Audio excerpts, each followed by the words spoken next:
E aí, pessoal, como estamos? Tudo bem? Sou o professor Gustavo Fernandes e estou gravando agora a atualização da nossa aula de desapropriação. Então, a desapropriação, como um procedimento de extrema relevância no direito administrativo e também, obviamente, para as provas de concurso, foi decomposta em 3 aulas, né? O estudo, na verdade, da intervenção do Estado na propriedade foi decomposto em 3 aulas. A primeira aula, que traz uma parte introdutória, a gente mantém. E agora eu começo neste ponto que eu vou colocar aqui na sua tela, na minha também, a tratar da segunda parte da intervenção do Estado na propriedade. Por que que é importante atualizar esta aula? Porque tivemos algumas atualizações. Na jurisprudência, até que não muita coisa. Um ou outro julgado que eu incluí aqui na aula.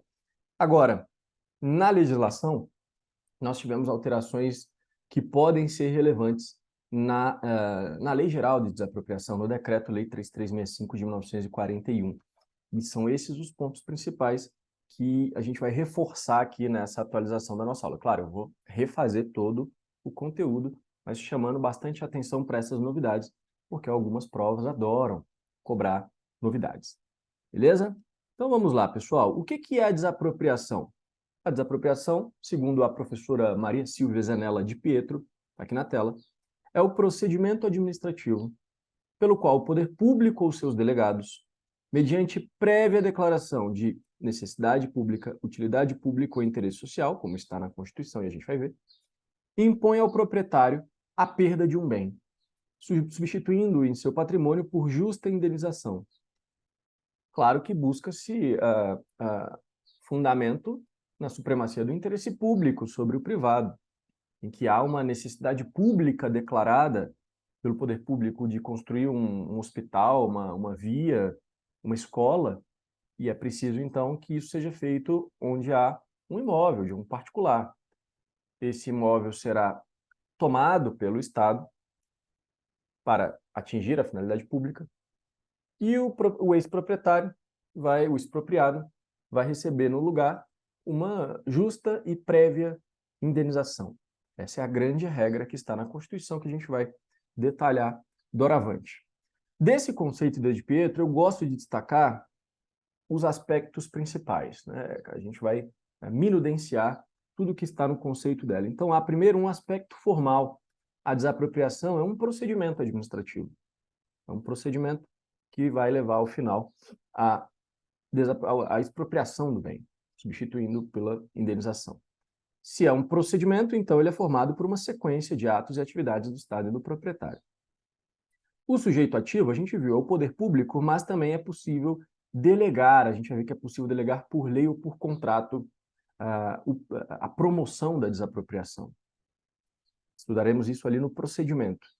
O sujeito passivo é o proprietário do bem, como regra é um particular, mas pode até ser o próprio poder público. A gente vai ver que é possível a desapropriação de bens públicos e veremos quais os requisitos e quais casos que são insuscetíveis de desapropriação. O objeto é a perda de um bem. Quando a gente estuda os elementos do ato administrativo, entre eles temos o objeto, aqui no caso, é a perda do bem. Pressupostos. A desapropriação há de exigir que tenha uma necessidade pública, uma utilidade pública ou interesse social nos termos da Constituição. E há um requisito constitucional que é a justa indenização, porque não seria justo que o particular perdesse o seu imóvel e não fosse de nenhuma forma recompensado ou compensado por isso. Então é preciso que haja uma justa indenização, como regra justa e prévia indenização. Outro detalhe aqui nessa nossa introdução é que a desapropriação é uma forma de intervenção supressiva na propriedade. Na aula passada, a aula introdutória, que se mantém ainda, não precisa de atualização, a gente viu que existem modalidades de intervenção na propriedade supressivas e modalidades apenas restritivas. Qual é a diferença? As restritivas retiram algumas das faculdades relativas ao domínio, a exclusividade, né? Alguma outra faculdade, mas mantém a propriedade em favor do dono, como na servidão administrativa, na limitação administrativa, enfim. Já a desapropriação é uma intervenção, uma modalidade supressiva, porque há uma supressão do próprio direito de propriedade, não apenas a limitação, a restrição de algumas de suas faculdades. Ok. Um terceiro ponto, aqui eu coloco como ponto 2, a natureza jurídica, mas além de decompor o conceito e seus aspectos e trazer que é uma modalidade de intervenção supressiva, em um terceiro ponto, a gente estuda a natureza jurídica da desapropriação. Anote aí que isso aqui cai bastante em prova. No próximo slide eu vou trazer exemplo de uma questão. A desapropriação é forma originária de aquisição da propriedade e não tem nenhum vínculo com um título anterior, de compra e venda ou do que for. A partir do momento em que o poder público adquire a propriedade por meio da desapropriação, todos os ônus ou direitos que recaíam sobre o bem expropriado são extintos e ficam subrogados no preço. É o que diz o artigo 31 do Decreto-Lei 3365 de 41. Quando a gente entrar no procedimento, eu vou destacar novamente a importância de se estudar o Decreto-Lei 3365 e quais as outras leis que são importantes dentro do cenário da desapropriação, para assim que acabar a aula você dar uma lida nessas legislações. Então, significa o quê? O que significa isso? Que a forma de aquisição, forma originária de aquisição de propriedade, que todos os ônus ou direitos são extintos a partir daquele momento. O que isso significa? Significa dizer que quando o poder público adquire o bem, ele o adquire livre de quaisquer gravames reais que pesavam sobre ele. Então, se havia um terceiro, que era titular de um direito real de garantia sobre aquele imóvel, esse direito real de garantia fica extinto. E esse titular desse direito real de garantia vai ter que buscar exercer seus interesses subrogando-se no preço. Então, o poder público vai pagar 300 mil reais pela desapropriação, após a desapropriação, né, como justa indenização. Desses 300 mil, alguém que tinha um direito real de garantia vai se subrogar no preço até o limite da garantia. Então, vai pegar para ele, até o limite da garantia, o valor, e o que sobrar fica para o expropriado. É assim que funciona. Antes de ver a questão, só adiantando já um detalhe que eu ainda vou falar. Se até mesmo direitos reais de garantias ficam extintos e subrogam-se no preço, imagine então direitos pessoais, como um contrato de aluguel. Se a pessoa tem um contrato de aluguel e fala: "Ei, poder público, você não vai poder desapropriar aqui não, porque eu sou locatário aqui, eu tenho um contrato de aluguel com o dono, então você vai ter que esperar o cumprimento. Ou então, você pode até desapropriar, mas o meu contrato continua válido, viu? Você vai ter que esperar o cumprir, tem mais 3 anos aqui de aluguel." Não. Com certeza, se até direito real de garantia é extinto, imagina um direito pessoal, como aquele que decorre de um contrato de locação também se extingue. Olha só como isso já foi cobrado. Uma prova para titular de serviços de notas e registros, né, para cartório. A desapropriação, que conte com a concordância do particular, equivale a um contrato de compra e venda, o que implicará na verdade não tem ensinar, né? O que implicará em português mais técnico, digamos assim, a manutenção dos ônus reais incidentes sobre o bem após a transferência, não. É modalidade, forma originária de aquisição da propriedade. Não equivale a contrato de compra e venda. A gente vai ver que na desapropriação pode haver concordância do particular. Aí a fase administrativa, a fase executória será meramente administrativa, mas mantém a sua natureza de desapropriação. Então, não implica manutenção dos ônus reais de forma nenhuma. Está errado. A questão do contrato, né? Então, o locatário não pode pleitear a manutenção do contrato. E, ainda com base nessa natureza jurídica, a de Pietro vai falar o seguinte, ó: se a indenização for paga a terceiro que não o proprietário, ainda assim não se invalidará a desapropriação. É o que se extrai, inclusive, do artigo 35 do Decreto-Lei 3365, que de vez em quando cai na sua literalidade em prova. Embora mais à frente, uma próxima aula, e uma aula final, que eu também vou atualizar da desapropriação, a gente vai estudar as consequências desse dispositivo, a questão da retrocessão. Mas aqui a gente fica, por enquanto, com a literalidade do artigo 35, que fala o seguinte: os bens expropriados, uma vez incorporados à fazenda pública, não podem ser objeto de reivindicação, ainda que fundada em nulidade do processo de desapropriação. Qualquer ação julgada procedente resolver-se-á em perdas e danos. Então a ideia é, uma vez que o poder público incorporou o bem, ainda que tenha tido qualquer nulidade do processo, pagou errado, qualquer coisa, perdas e danos, mas o bem continua com o poder público. Olha como isso já foi cobrado em uma prova para procurador de contas do Ministério Público de Contas lá do Pará, 2019. Os bens expropriados, uma vez incorporados à fazenda pública, não podem ser objeto de reivindicação, salvo no caso de ser fundada esta em nulidade do processo. Não, mesmo, né, ainda que, é o termo utilizado, fundada em nulidade. Então, errada.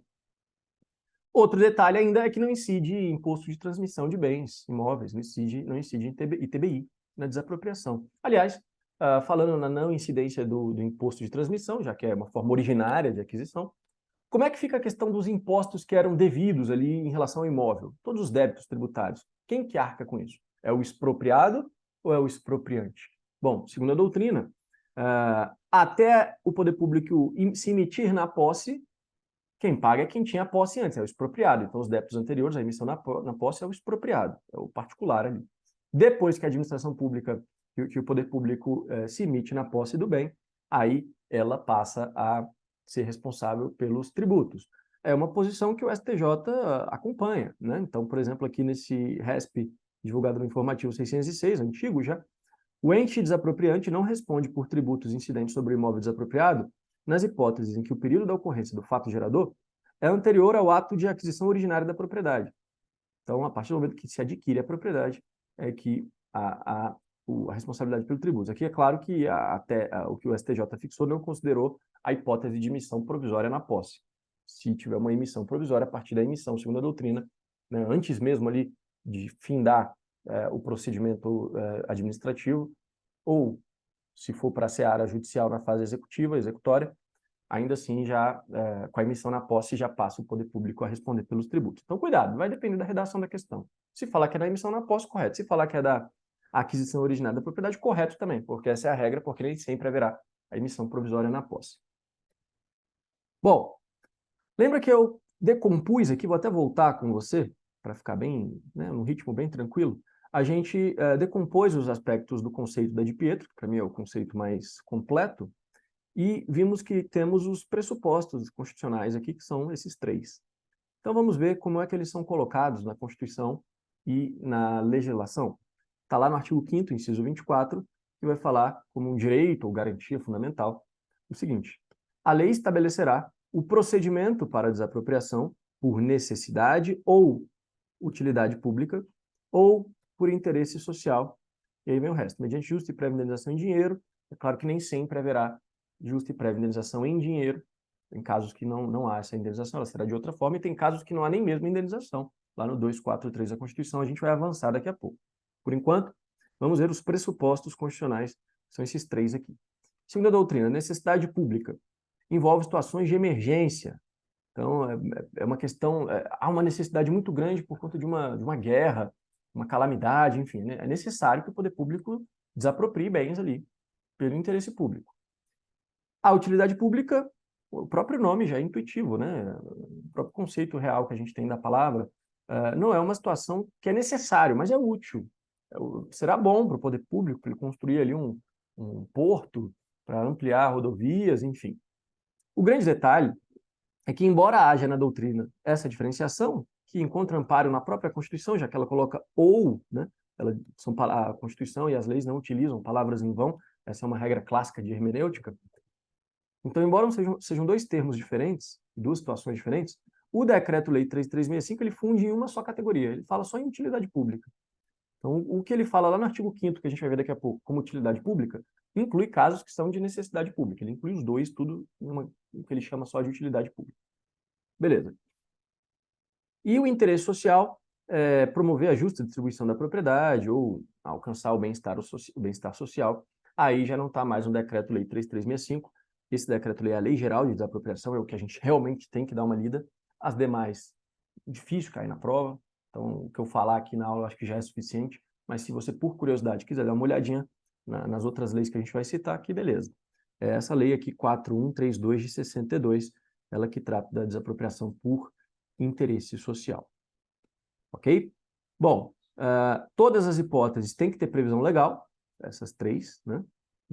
Como diz o próprio artigo 5º, inciso 24. E aqui alguns exemplos de utilidade pública lá do Decreto-Lei 3365. Segurança nacional, defesa do Estado, socorro público em caso de calamidade. Olha como isso aqui é necessidade pública, né? Abertura e conservação, melhoramento de vias, logradouros públicos, execução de planos de urbanização, parcelamento do solo, funcionamento dos meios de transporte coletivo, uma utilidade pública bem interessante, criação de estádios, aeródromos, campos de pouso para aeronaves e por aí vai. Depois dá uma lida completa aí no artigo 5º. Já o interesse social, que é aquele que diz respeito à melhoria nas condições de vida, né, dos segmentos mais carentes da sociedade, é aquela que vai estar na Lei 4.132 de 62, mas também trata do interesse social a desapropriação sancionatória por descumprimento da função social da propriedade rural e a desapropriação sancionatória por descumprimento da função social da propriedade urbana. Essas duas apropriações extraordinárias, são três, duas delas aqui entram também no interesse social, a gente vai estudar. Uma delas, trabalhada na Lei Complementar 76 de 93, a gente vai ver que a Constituição exige lei complementar nesse caso, e a outra, trabalhada na Lei 10.257, que é o Estatuto da Cidade. Beleza. Já que eu falei da desapropriação sancionatória, que duas delas aqui entram na questão do interesse social, então eu já vou aproveitar ponto 4 da nossa aula, tá aqui no alto, né? Modalidades de desapropriação são duas. A desapropriação ordinária é o primeiro grupo, e o grupo das desapropriações extraordinárias, que são as sancionatórias. Então, a desapropriação ordinária é a hipótese mais comum, é aquela que não é uma sanção nenhuma por nada, há apenas a busca pelo interesse público, a justa e prévia indenização em dinheiro, pode ser realizada por qualquer ente federativo, a competência é comum aqui, material, então o município pode desapropriar, no caso da desapropriação ordinária, o Estado, o DF, a União, não tem o caráter de sanção, como eu falei, e é regulamentada tanto pelo Decreto-Lei 3.365, nos casos de necessidade ou utilidade pública, que ele une em utilidade pública, e na Lei 4.132 de 62, que trata da desapropriação por interesse social. Beleza, o procedimento dela a gente vai ver daqui a pouquinho. E temos o segundo grupo, que é o das desapropriações extraordinárias. São três modalidades previstas na Constituição. Quando se descumpre a função social da propriedade urbana, o mesmo em relação à propriedade rural, e a chamada desapropriação confiscatória. Então, vamos lá, uma por uma, bem rapidamente. Vamos começar pela desapropriação por descumprimento da função social da propriedade urbana, que está lá no artigo 182, parágrafo 4º, inciso 3 da Constituição, dentro do título 7 da Constituição, que fala da ordem econômica e financeira. Então, é um tema que pode cair tanto na prova de direito constitucional, quanto aqui no direito administrativo.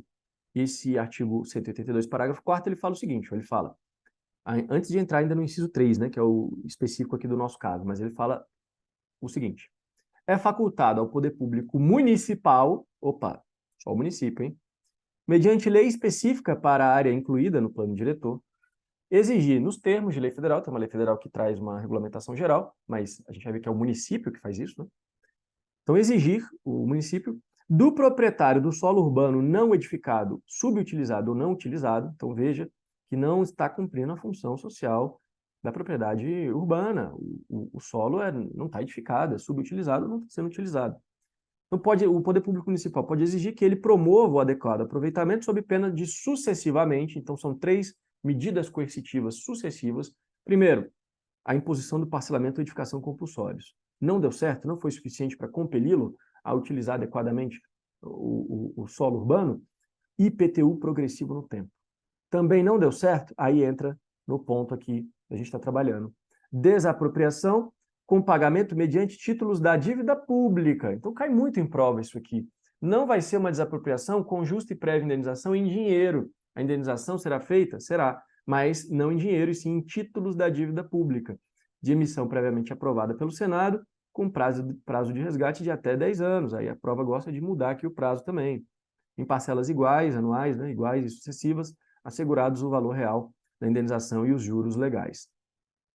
Pontos principais, renovando, é modalidade de competência exclusiva dos municípios e só aqueles que têm um plano diretor aprovado por lei, né? Tá bem claro aqui, ó, mediante lei específica para a área incluída no plano diretor. Bom, como é que funciona o trâmite disso aí? Só para aprofundar, né, isso aqui não costuma cair em prova, a não ser provas que destacam mais o estatuto da cidade, nos termos dessa lei, o artigo 5º, parágrafo 2º, vai falar que o proprietário tem que ser notificado pelo executivo municipal para cumprir a obrigação de parcelamento, edificação e utilização compulsórios, devendo a notificação ser averbada no cartório de registro de imóveis, para que haja o conhecimento, né? O prazo não pode ser inferior a 1 ano para que seja protocolado o projeto no órgão municipal competente e 2 anos a partir da aprovação do projeto para iniciar as obras do empreendimento. Está lá no parágrafo 4º do artigo 5º. Então, veja, tem um prazo de 1 ano ali, depois 2 anos para iniciar as obras. Se não forem cumpridos esses prazos, aí passa-se a segunda medida coercitiva sucessiva. O município procederá, nos termos do artigo 7º, ao IPTU progressivo no tempo, majorando a alíquota pelo prazo de 5 anos consecutivos. Então, é o seguinte, a alíquota é, sei lá, vamos chutar aqui, 3%. Aí, no próximo ano, aumenta para 4%, depois para 5,5%. Eu não sei quais são as alíquotas exatas, que não precisa saber, mas durante 5 anos vai aumentando. O cara, cada ano que passa, ele paga um IPTU maior ali, para ver se ele aproveita o solo urbano. Se decorridos 5 anos, sem que o proprietário tenha tomado as medidas, aí o município vai para a medida drástica, aquela terceira, que é a da nossa aula aqui, que é a desapropriação sancionatória por descumprimento da função social da propriedade urbana, né? E aqui os mesmos termos da Constituição. Qual que é o procedimento? O Estatuto da Cidade ele não traz o procedimento para essa desapropriação. Então, utiliza-se, por lacuna, o procedimento da desapropriação do Decreto-Lei 3365, a desapropriação ordinária por utilidade pública. Beleza? Então, é o mesmo procedimento importante que a gente vai estudar, começar a estudar no finalzinho dessa aula aqui e terminar na aula que vem. A segunda modalidade de desapropriação extraordinária também é por descumprimento da função social da propriedade, mas não mais da urbana e sim da rural. A previsão legal é a Lei Complementar 76 de 93 e o dispositivo importante aqui é o artigo 184, que cai bastante também lá na prova de direito constitucional e aqui para a gente também. O que diz o 184? Ele fala que compete à União, agora é União, antes era município, né? Agora é União, desapropriar por interesse social para fins de reforma agrária, então vai sancionar aquele que não cumpre a função social da propriedade rural e vai destinar para fins de reforma agrária. No interesse social é específico aqui, né? Esse imóvel. Né? O imóvel rural que não está cumprindo a sua função social, mediante prévia e justa indenização, vai ser em dinheiro? Não, ela é extraordinária, não é em dinheiro. É em títulos da dívida agrária, não confunda com a hipótese anterior, que se dá em títulos da dívida pública. Aqui é um pouco diferente. Títulos da dívida agrária, com cláusula de preservação do valor real, resgatáveis no prazo de até 20 anos. Aquela anterior era no prazo de até 10 anos. A partir do segundo ano de sua emissão e cuja utilização será definida em lei. Beleza. O 184 da Constituição também traz parágrafos que de vez em quando caem em prova. Principalmente o que mais caiu é o primeiro e o quinto. O parágrafo primeiro fala que as benfeitorias úteis e necessárias serão indenizadas em dinheiro. Então, embora a regra é que seja indenizado aqui o expropriado em títulos da dívida agrária, mas as benfeitorias úteis e necessárias não. Elas serão indenizadas em dinheiro.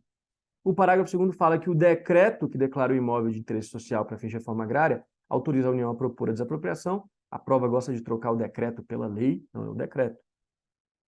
O parágrafo 3º fala que é uma lei complementar que vai tratar do procedimento especial de rito sumário para essa desapropriação, que é justamente a Lei Complementar 76 de 93, que não precisa ser lida, só se você quiser dar uma olhada rápida ali, está com tempo sobrando, dá uma olhadinha ali, vê de qual é.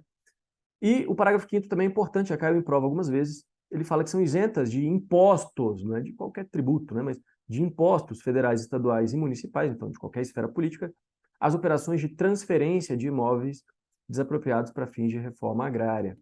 Beleza.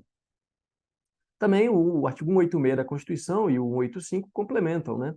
O artigo 184. O 186 vai falar quando que é cumprida a função social da propriedade rural. No caso da propriedade urbana, eu acabei nem citando, mas ela vai ser cumprida nos termos do que diz o plano diretor e a legislação municipal.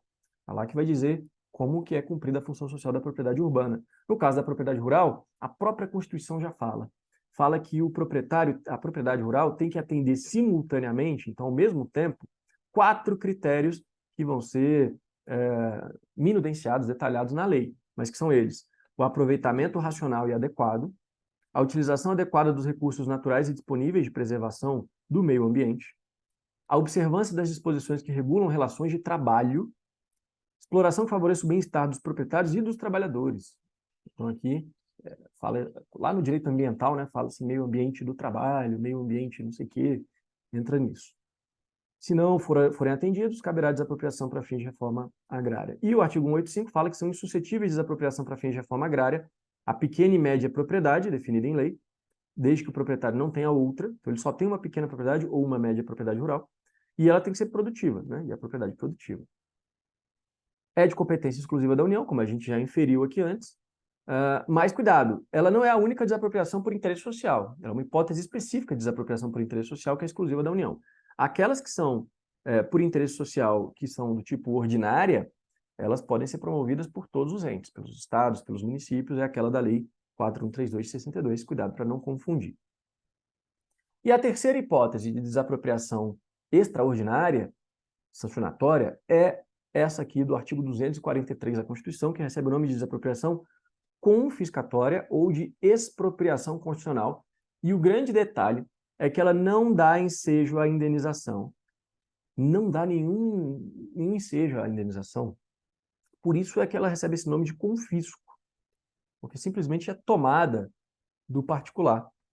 No Supremo, o ministro Lewandowski já trouxe uma ideia aqui que eu gosto muito, até cito no meu livro, no nosso Manual de Direito Administrativo, que é o seguinte: é uma penalidade análoga àquela sanção acessória do 91, inciso 2 do Código Penal, que fala do perdimento de bens em favor da União, quando é originário da prática criminosa. É exatamente isso aqui.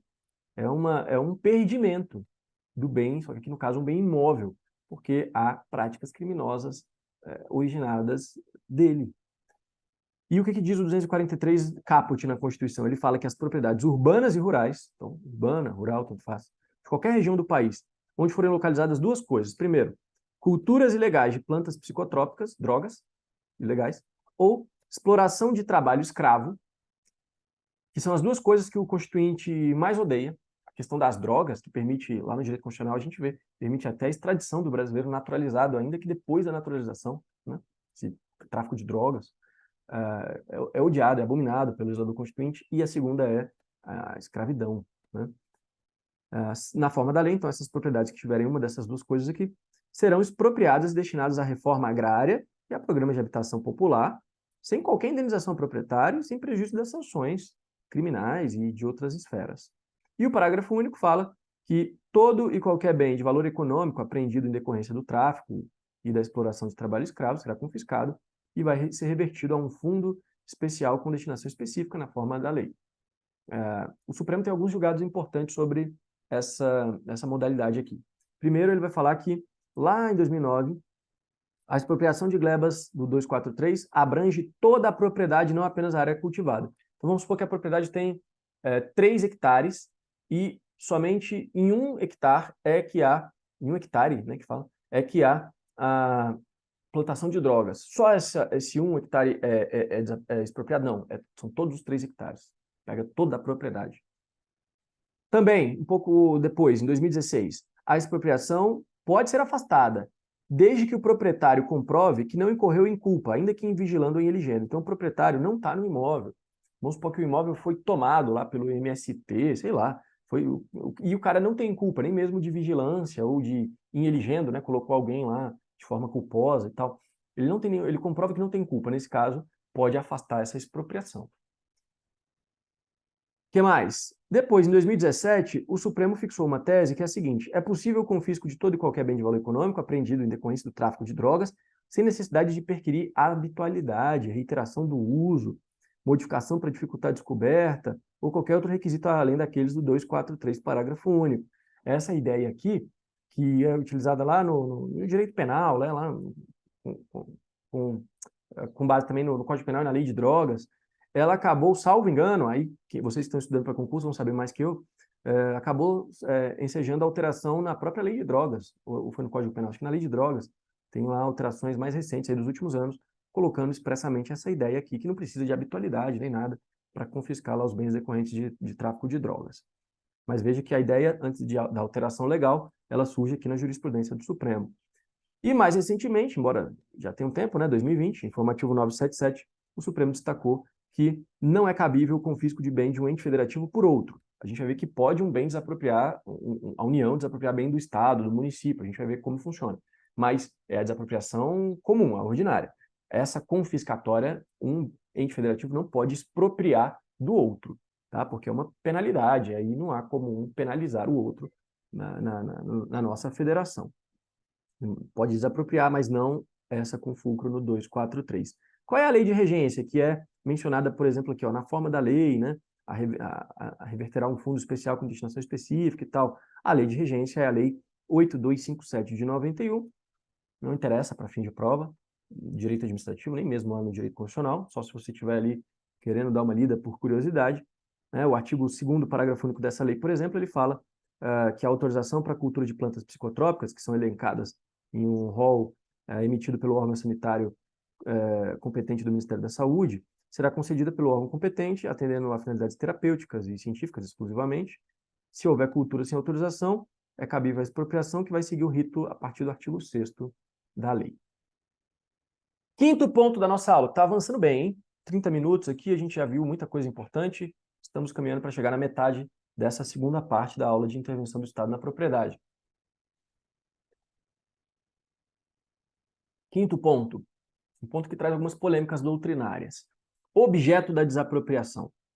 Primeiro, vamos ver quais são os bens desapropriáveis. O que pode ser desapropriado? A gente vê que quase tudo pode ser desapropriado. O primeiro detalhe está no artigo 2º do Decreto-Lei 3365, que fala todos os bens, até sublinhei aqui, poderão ser desapropriados pela União, Estados, município, DF.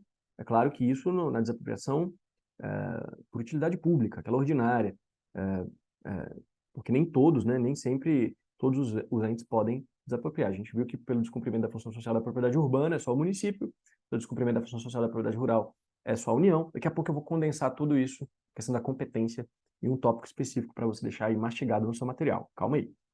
Então, todos os bens podem ser desapropriados, mas cuidado. Na verdade, não são todos, né? São quase todos.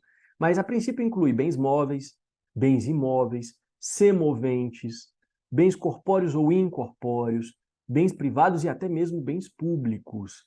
E outro detalhe, a doutrina vai alertar que não é só a propriedade que pode ser desapropriada, mas também a posse. Outros direitos reais podem ser desapropriados. Então, por exemplo, a posse, que tem valor econômico, só que aí vai valer menos do que a propriedade, obviamente. É o que diz o professor Elia Lopes Meireles. Até mesmo ações, cotas e direitos relativos ao capital de pessoas jurídicas podem ser desapropriados. É o que diz a súmula 476 do Supremo. É bom que você aproveita para anotar uma súmula que sempre pode ser objeto de questões objetivas de prova. Desapropriadas as ações de uma sociedade, o poder desapropriante emitido na posse pode exercer desde logo os direitos inerentes aos respectivos títulos. Bens públicos. Aqui tem que ter um cuidado, até porque tem uma alteração recente de 2023. O artigo 2º, parágrafo 2º, fala que os bens de domínio dos estados, municípios, Distrito Federal e territórios podem ser desapropriados pela União e o dos municípios pelos estados. É claro que essa redação é até antiga, até antes de 2023 ela mudou, mas a ideia é a mesma. Daqui a pouco eu trago a redação atual, mas muda a forma de escrever, mas ela traz essa mesma ideia. Qual que é a ideia? Que, veja, bens dos estados, municípios, DF, territórios, podem ser desapropriados pela União. Então, a União desapropria bens dos demais que são, entre aspas, menores. E os dos municípios podem ser desapropriados pelos estados. Então, novamente, essa ideia de menores. O estado não desapropria bem da União, ele desapropria bem dos municípios, que são, entre aspas, menores. Menores não no sentido de menos importantes, ou que devem hierarquia. Não existe isso nos entes federativos, no nosso federalismo. Menor no sentido de tamanho mesmo, né? É nesse sentido. Sem qualquer conotação de hierarquia inexistente, todos eles, União, Estados e DF, são autônomos nos termos do artigo 18 e artigo 1º da Constituição Federal. Segundo detalhe, em qualquer caso, o ato deverá preceder a autorização legislativa. Então, esse é um ponto importante. Para que haja desapropriação de um bem público, tem que ter autorização por lei, autorização legislativa. E a gente renova aqui com o professor Carvalho Filho. A entidade política maior, entre aspas, pode desapropriar bens da menor, mas o contrário não. Né? E aí a gente chega a uma primeira ideia, que depois eu vou renovar. Os bens públicos federais são inexpropriáveis. Aí, um primeiro objeto que não pode ser, um primeiro bem que não pode ser objeto da desapropriação. Bem público da União. Porque ninguém pode desapropriar da União. E ela não vai desapropriar dela mesma, porque já é dela. Então, temos um primeiro aqui, inexpropriável. Bacana, né? Outro detalhe, segundo a doutrina, e alguns julgados do STF corroboram isso, bens de um Estado não podem ser desapropriados por outro, então o Estado só desapropria bens do município. Os municípios não podem desapropriar bens de outros municípios, então o município não desapropria bem público de ninguém, só particular. E os estados não podem desapropriar bens de municípios localizados em estados diversos. Aqui não tem amparo do Supremo, mas o Carvalho Filho defende essa ideia. Então, Minas Gerais não pode desapropriar bens municipais de Marília, no interior de São Paulo. Você pode desapropriar bens lá de Minas, dos municípios mineiros. Pergunta, e poderia o Estado desapropriar bens de uma entidade da administração indireta federal? Então, de uma empresa pública federal, de uma autarquia federal, veja, não é bem da União, mas é um bem de uma entidade da administração indireta federal. Poderia? Aí já há uma polêmica maior na doutrina.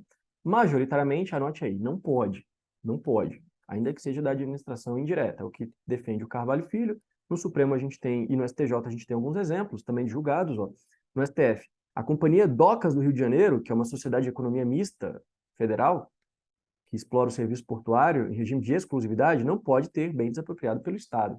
Então, veja, aqui o Estado não pode desapropriar bens de uma sociedade de economia mista federal. E também o STJ. É vedado ao município desapropriar bens de propriedade da União ou de suas autarquias ou fundações, sem prévia autorização por decreto do Presidente da República. Esse detalhe aqui da autorização a gente vai ver nos termos da lei. Tem essa exceção aqui, se o presidente autoriza por decreto, aí seria até possível. A gente vai ver. E tem autores que defendem uma posição intermediária, como a de Pietro, que vão falar o seguinte, olha, esses bens das entidades de administração indireta não podem ser desapropriados pela entidade política menor somente enquanto estiverem afetados a uma finalidade pública. A partir do momento que eles não estão afetados a uma utilidade pública, podem ser desapropriados pela entidade menor. Mas é uma doutrina do meio termo aí que também não empolga muita gente. Por quê? Porque o artigo 2º, o parágrafo 3º do artigo 2º, que a gente vai ver aqui daqui 1 ou 2 slides, ele fala que é vedada a desapropriação pelos entes políticos de cotas e direitos representativos do capital de instituições e empresas cujo funcionamento dependa de autorização do governo federal e se subordine à sua fiscalização. E aí vem aquela exceção que eu falei para vocês, salvo se o presidente autorizar previamente por decreto. Então, olha só, se nem mesmo uma empresa privada, mas que tem o seu funcionamento dependente de autorização do governo federal, pode ser desapropriada, nem mesmo em suas cotas e direitos, pelos demais entes políticos, pelos estados, pelos municípios, que dirá uma empresa pública federal, uma sociedade de economia mista federal. Né? Então, se até para essas empresas privadas aqui, que não se comparam a empresas públicas de sociedade de economia mista, não podem ser desapropriadas, salvo com essa exceção, então, né, as entidades de administração indireta não podem também. Acho que isso fica bem claro. E para ficar a legislação aqui na sua tela, sem precisar você ler em casa, você vai ter que ler em casa, mas aqui já para a gente colocar a limpo, o artigo 2º vai falar o seguinte, mediante declaração de utilidade pública, todos os bens podem ser desapropriados pelos entes políticos. Parágrafo 2º, com a nova redação da Lei 14.620 de 2023. Será exigida a autorização legislativa para desapropriar bens de domínios dos estados, dos municípios e do DF pela União. Tira o território, né? Tirou o território, porque o território é uma descentralização geográfica da União. E dos bens dos municípios pelos estados. Então, mantém essa ideia do maior desapropriando bens do menor. Novidade aqui, ó, parágrafo 2º-A. Será dispensada a autorização legislativa, então temos uma exceção à autorização legislativa, que é a regra para que haja desapropriação de bem público, hein? Quando a desapropriação for realizada mediante acordo entre os entes federativos, no qual serão fixadas as responsabilidades financeiras quanto ao pagamento das indenizações. Então, isso aqui vai cair em prova, com certeza. Em regra, é autorização legislativa, mas pode ser dispensada se houver acordo entre os entes federativos. E o parágrafo 3º é aquele que a gente leu. É vedada a desapropriação por estados, DF, territórios e municípios de ações, cotas e direitos representativos do capital de instituições e empresas cujo funcionamento dependa de autorização do governo federal, se subordine à sua fiscalização, salvo se houver prévia autorização por decreto do presidente da República. Agora, os bens que não podem ser desapropriados. Bom, o Carvalho Filho é o meu autor favorito, todo mundo sabe, do direito administrativo. E ele vai separar, embora ele seja minoritário em vários pontos, então tem que ter cuidado para utilizá-lo como base no estudo para concurso. Essas duas categorias que ele divide são impossibilidades jurídicas e impossibilidades materiais ou fáticas. Primeiro, as impossibilidades jurídicas. Não cabe desapropriação por uma vedação pela lei ou pela Constituição. A pequena e média propriedade rural, desde que o proprietário não tenha outra. A propriedade produtiva, né, essas duas aqui para fins de reforma agrária, a gente acabou de ler no artigo 185. E, por força do artigo 2º, parágrafo 2º do Decreto-Lei, bens públicos federais. Nunca podem ser expropriados porque já são da União. E as impossibilidades de desapropriação pela sua própria natureza, impossibilidade fática ou material. Pessoas físicas ou jurídicas. Então, eu vou desapropriar você aí, estudante, que está na sua casa, vai ser desapropriado. Não tem como, né? Pessoa jurídica também não pode ser desapropriada. Elas não são objeto de direitos, mas sujeitos de direito. Direitos personalíssimos, então, eu vou desapropriar sua vida aí, beleza? Não tem como. Sua liberdade. Direitos personalíssimos não são objeto de desapropriação. E a moeda corrente no país, porque ela é o próprio meio que se materializa a desapropriação. Então, vou desapropriar os 100 reais que estão na sua carteira aí. Como é que é ajuste e pré-indenização? Em 100 reais também. Então, toma 100 reais, eu pego seus 100 reais. Não tem como. Agora, é possível desapropriar moedas antigas. Aí é possível. E casos controvertidos. O cadáver, pode desapropriar um cadáver? Tem gente que vai falar, não, não pode, porque tem alguma proteção ali, mesmo após a morte e tal. Já o Carvalho Filho fala, pode, para fins de pesquisa científica e proteção social. O grande problema aqui, a vexata questio, é saber qual é o valor, né? E aí, qual é o valor daquele cadáver? Isso que é problemático. Mas tem gente que admite para esses fins aqui. E os bens inalienáveis, também polêmico, o Carvalho Filho também admite. Ele vai falar, a inviabilidade de alienação não prevalece diante do ius imperi, né? O poder de império do Estado. Beleza. Agora vamos partir para a competência. Muito eu já falei aqui en passant na aula, agora eu vou colocar mastigado para você. O primeiro ponto é a competência para legislar sobre desapropriação. Aí não cai na pegadinha, está lá no 22, inciso 2, é a competência privativa da União. Só a lei federal trata de desapropriação. Agora, claro, o parágrafo único do 22, a gente estuda lá no direito constitucional, permite a delegação aos estados, leia-se estados/DF, por uma lei complementar federal delegante. E é uma questão específica, né, do rol do artigo 22. Agora, a competência para legislar, por exemplo, para criar o Decreto-Lei 3365, a Lei X, não se confunde com outras duas competências. Aquela para editar o decreto expropriatório, que é o ato que deflagra o procedimento administrativo, e nem com, né, não é e nem com a competência para material executória, para promover a desapropriação, que é mais ampla, inclusive, do que aquela para editar o decreto expropriatório. Quais são essas competências aí? Essa aqui, para promover a desapropriação, eu vou ver daqui a pouco no procedimento. Por enquanto, a competência para editar o decreto expropriatório. Quem são os sujeitos ativos? No caso da desapropriação por utilidade pública, a gente viu lá no Decreto-Lei 3365 que pode ser tanto a União, quanto Estados, quanto DF, quanto municípios e territórios. E o artigo 6º vai falar que essa declaração de utilidade pública é feita por um decreto, ou do presidente da República, ou do governador, ou do interventor, ou do prefeito. Agora, outras leis também ampliam um pouco, não são só os entes federados aqui, além dos territórios, né?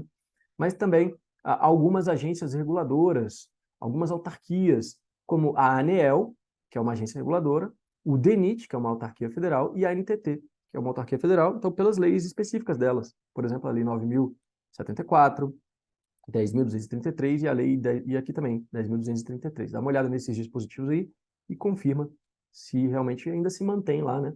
Claro, confirmei já, elas também têm essa possibilidade. Lembrando novamente, esses são para editar o decreto expropriatório, a edição do ato declaratório. Não se confundem com aqueles que vão promover materialmente a desapropriação e vão ter o bem integrante do seu patrimônio, que aí pode ser delegado por lei ou por contrato a terceiros, aí a gente vai ver, ao concessionário, ao permissionário e tudo mais. Já a desapropriação por interesse social, da Lei 4.132, em regra vai ser da União, dos estados, dos municípios e dos territórios, de todo mundo também, portanto, mas se for aquela para fins de reforma agrária, aí é só a União. Já a desapropriação por descumprimento da função social da propriedade urbana é só do município e tem uma desapropriação urbanística ordinária, que está no artigo 182, parágrafo 3º, e também um dos casos de utilidade pública lá do Decreto-Lei 3365, que é só do município. E, por fim, a expropriação constitucional, do 243, é só da União. Então, decore aí que alguns casos são só da União, alguns só do município e outros são comuns a todos. E o sujeito passivo, quem é? É o expropriado, que em regra é o particular ali, pessoa física ou jurídica, mas pode ser até uma pessoa jurídica de direito público, como a gente viu, desde que haja autorização legislativa como regra, salvo acordo e todos aqueles detalhes que a gente já falou. Ponto final aqui da aula de hoje, dessa aula 2. Depois eu vou gravar uma terceira parte final. É quase uma série da Netflix, né? Aguarde ali a terceira parte, a terceira temporada. Nem a temporada, eles dividem uma mesma temporada em duas partes, né? Isso que dá raiva às vezes. Daqui a pouco, mas vamos fechar aqui o procedimento. Detalhe, Para desapropriação ordinária por utilidade pública, a gente já viu o Decreto-Lei 3.665, que a gente vai detalhar agora, artigos 11 a 30, é claro, não só esses aqui tratam do procedimento, né? Tem outros artigos importantes, como a gente viu, artigo 2º, artigo 5º e tal. Subsidiariamente, aplica-se o CPC, o próprio artigo 42 fala, nas lacunas ali aplica-se o Código de Processo Civil.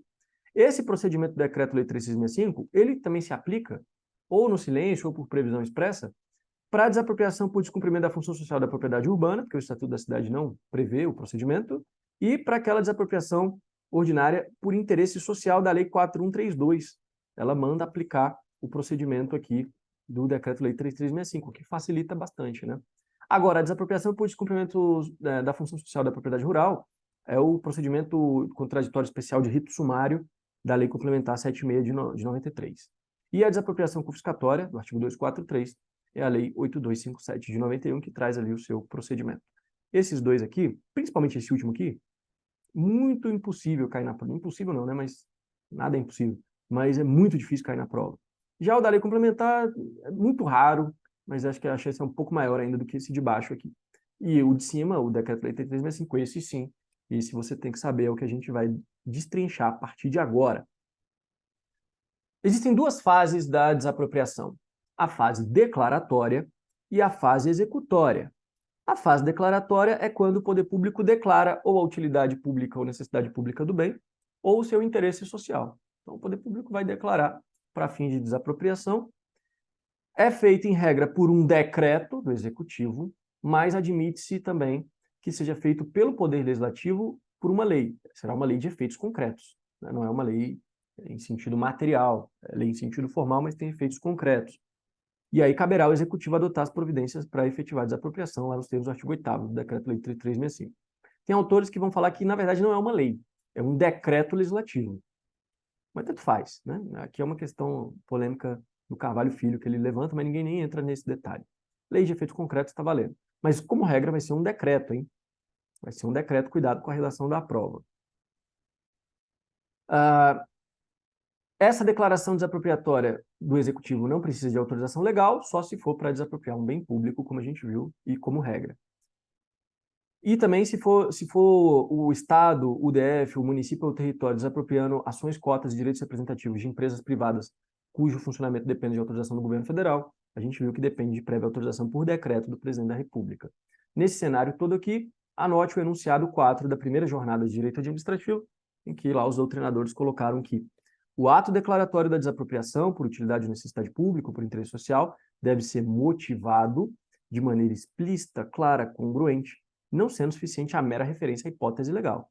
Então não basta falar, é para fins de construção de, sei lá, cita o artigo 5º, inciso I.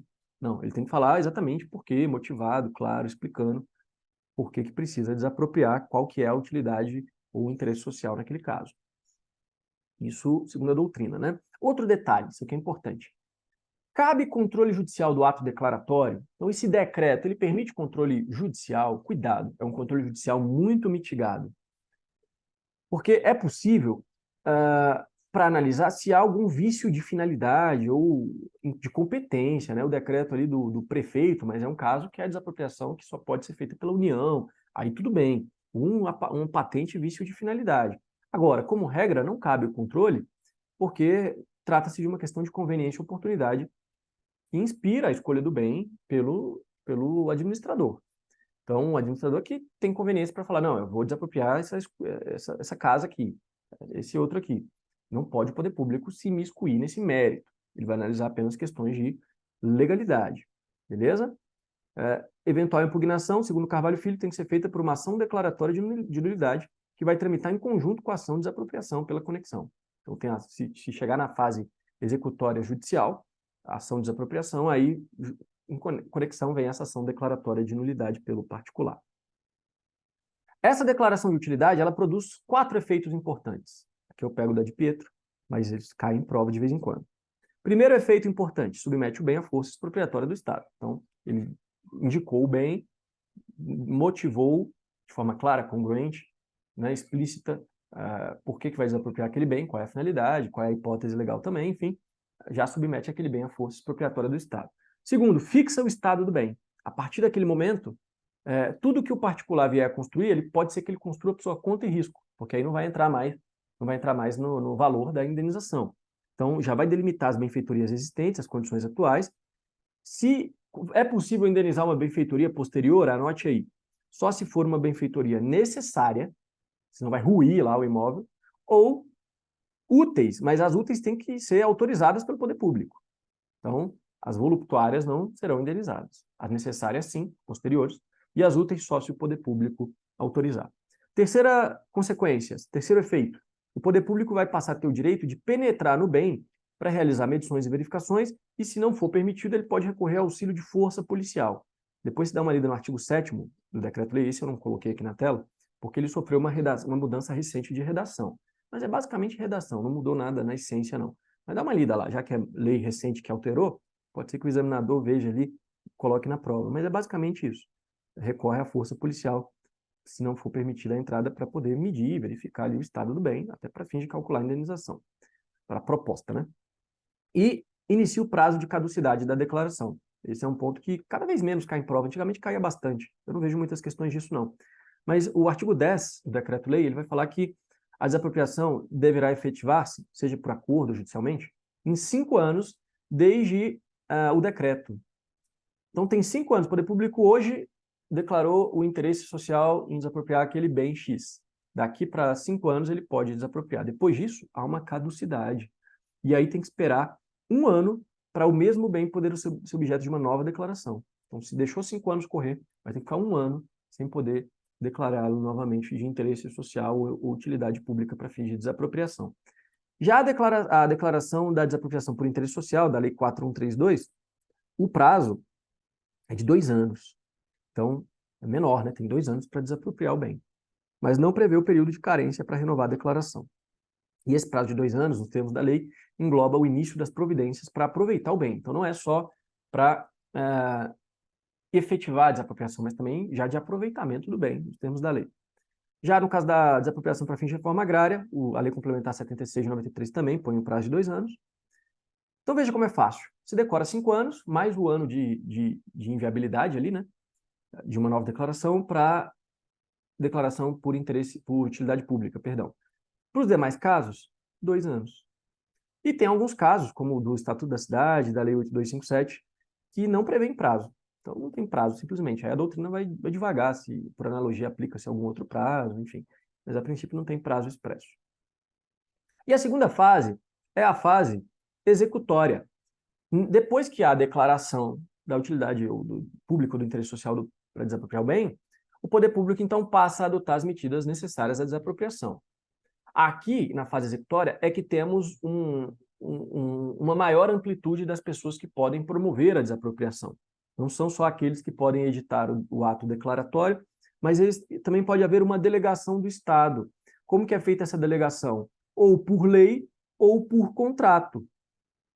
Então, tem que ter ou autorização legal prévia ou autorização contratual prévia. Vamos ver exemplos aqui de permissões feitas, delegações por lei ou por contrato. Então, aqui, ó, o artigo 3º, que tem redação modificada recentemente, né, lá em 2023, ele fala: poderão promover a desapropriação mediante autorização expressa constante de lei ou contrato. 1. Os concessionários, inclusive aqueles contratados nos termos da Lei 11.079, de 2004, das PPPs, permissionários, autorizatários e arrendatários, as entidades públicas, as entidades que exercem funções delegadas do poder público, e aqui também recente, ó, o contratado pelo poder público para fins de execução de obras e serviços de engenharia sob regime de empreitada por preço global, empreitada integral e contratação integrada. Isso aqui vai cair na prova, hein? Isso aqui é mais chatinho, vai cair na prova. E o parágrafo único fala que nessa hipótese do inciso 4, o edital tem que prever expressamente o responsável por cada fase do procedimento expropriatório, o orçamento, a distribuição de risco entre as partes, incluindo a variação do custo da desapropriação em relação ao orçamento estimado. Então, isso aqui complementa o caso do inciso 4, que é o que eu acho que tem mais chance aí de ser cobrado em prova. E outras autorizações em leis esparsas. Por exemplo, a lei dos consórcios públicos, ela vai falar que o consórcio, nos termos do contrato, desde que haja autorização ao contrato, ele pode promover desapropriação. A lei 8987, a lei de delegação, de concessão e permissão de serviços públicos, né? Ela também vai falar que o poder concedente pode promover desapropriação e declarando a utilidade pública do bem, blá, blá, blá, promovendo desapropriação diretamente ou mediante outorga de poderes à concessionária, né? Beleza. Outro ponto importante, que a galera não se atenta muito, é que sempre vai haver essa etapa executória, a fase executória. Então tem a fase declaratória e a fase executória, mesmo que haja acordo. Ah, professor, então não precisou intentar judicialmente com a ação. Tudo bem, mas teve uma fase executória, ainda que seja administrativa, né? Então, a etapa executória pode ser administrativa se houver acordo. Então, o poder público chega aqui para mim e fala, ó, eu preciso desapropriar o seu imóvel, está aqui o ato declaratório, tudo certo, e eu ofereço 5 milhões aí na sua casa. Isso, é lógico que isso nunca vai acontecer, né? Mas eu falo, pô, 5 milhões está acima do preço de mercado, muito acima. Então, eu vou, opa, aceito. E aí, com o acordo, a etapa executória se deu administrativamente e basta a escritura transcrita no registro de imóvel, o imóvel passa para o poder público e estamos resolvidos. Agora, se não houver acordo com o particular, ou então o caso em que o Estado não sabe quem é o proprietário exatamente, tem divergência ali, aí passa-se a etapa executória será judicial. E aí o poder público propõe a ação de desapropriação. Beleza? Lá em 2019 tivemos uma novidade, caiu de vez em quando em prova, na época era novidade, o artigo 10b, ele permite que o particular opte pela mediação ou via arbitral. Então ele pode falar, pô, eu não estou concordando, mas ao invés de você, ir poder público, ingressar com a ação judicial, bora tentar aqui uma mediação ou a via arbitral. Então ele vai indicar um dos órgãos especializados, né, cadastrados ali, perante o órgão responsável, ou poderá ser eleita Câmara de Mediação, criada pelo poder público, nos termos da lei de regência, beleza. Um outro ponto, até vou trazer a questão aqui, é a questão da competência para o processamento da ação.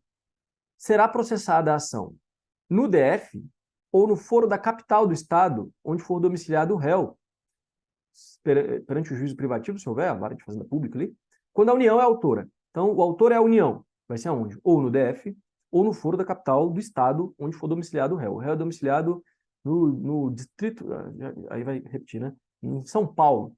Vai ser lá na capital do Estado de São Paulo. Se for outro autor, então se não é a União, se é o Estado, o município, vai ser no foro da situação do bem. Então é onde o bem está. Olha como isso já foi cobrado em prova para juiz, lá do TJ Acre. A ação, quando a União for autora, será proposta no foro da capital do Estado, onde for domiciliado o réu. Se for outro autor, no foro do domicílio. Não é no foro do domicílio, é no foro da situação dos bens. Errado. Petição inicial, artigo 13.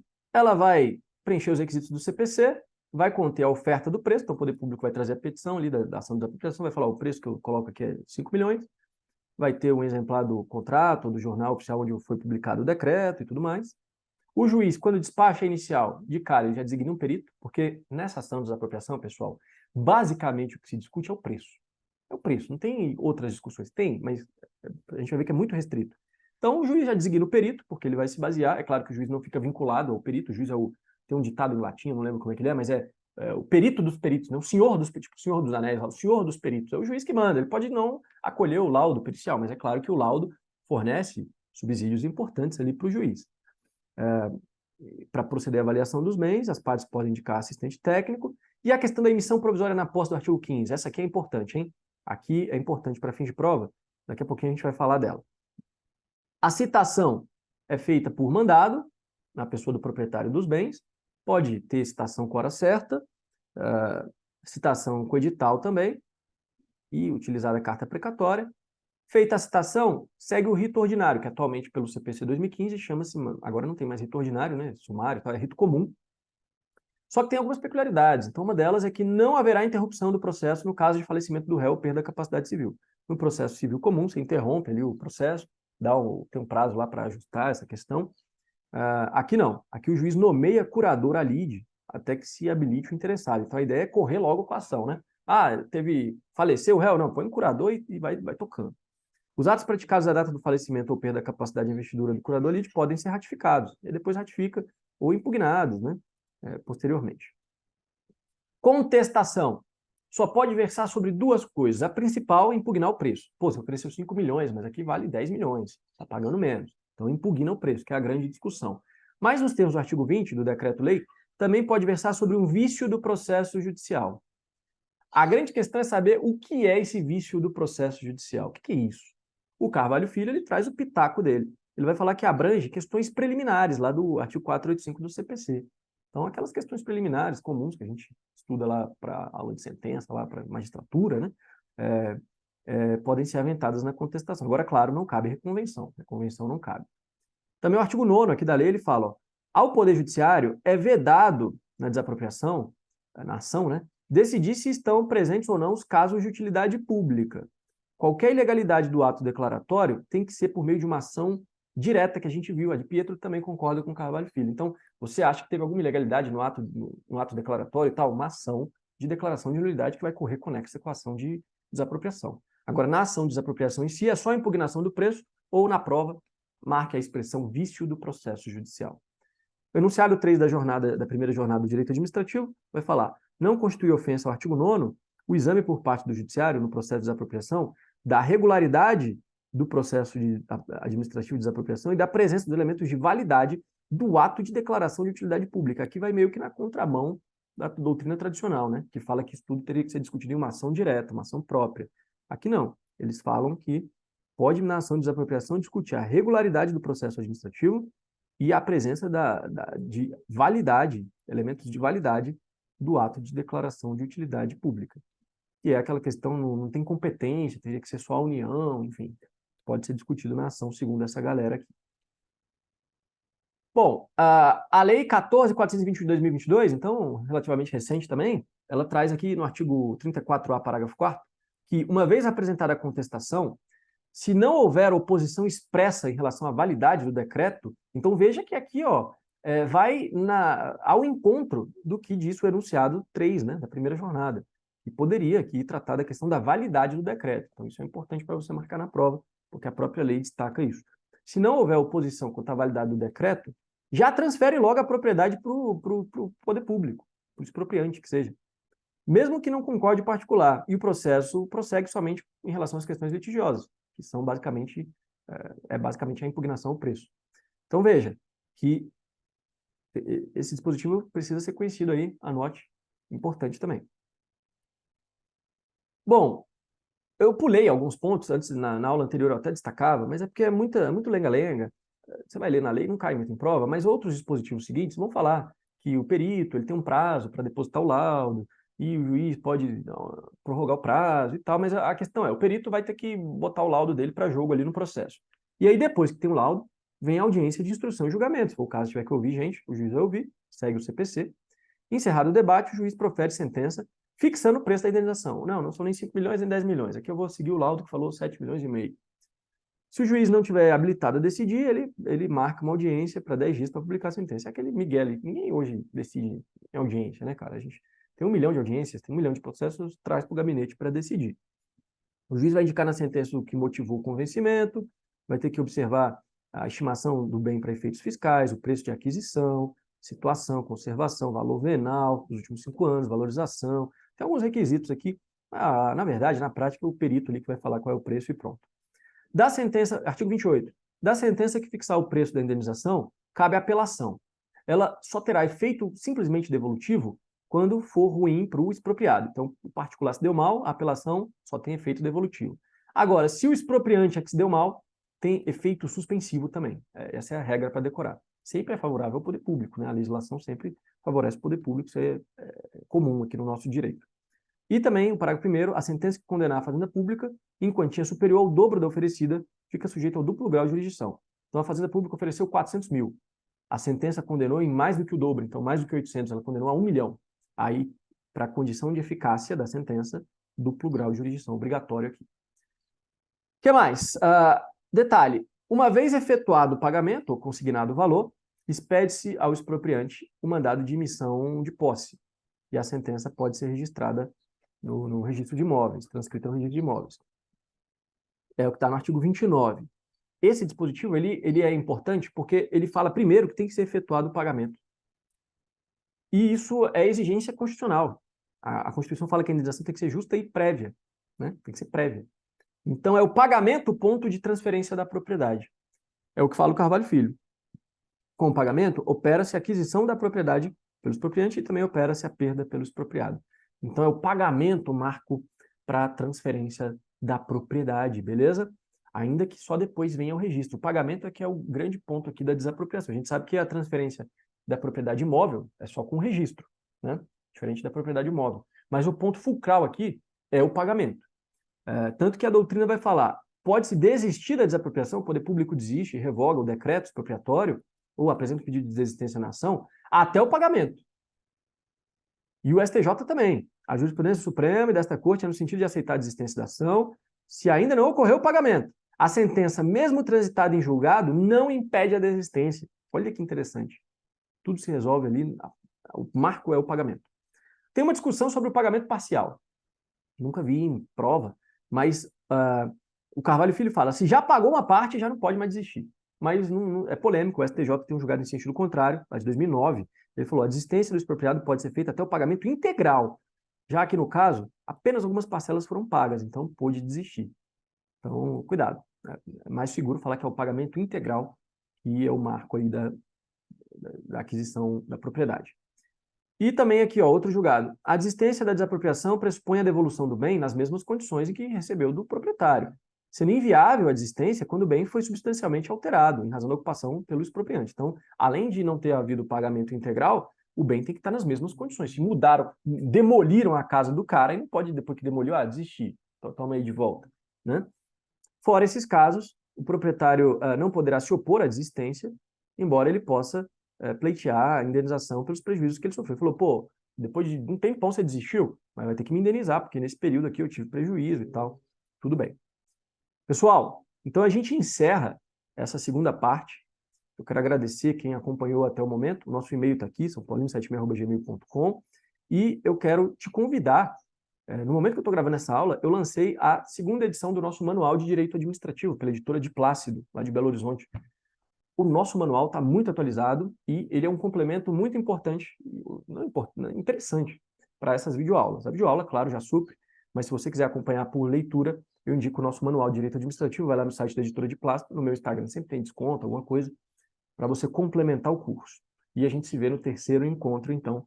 Vou encerrar até a próxima.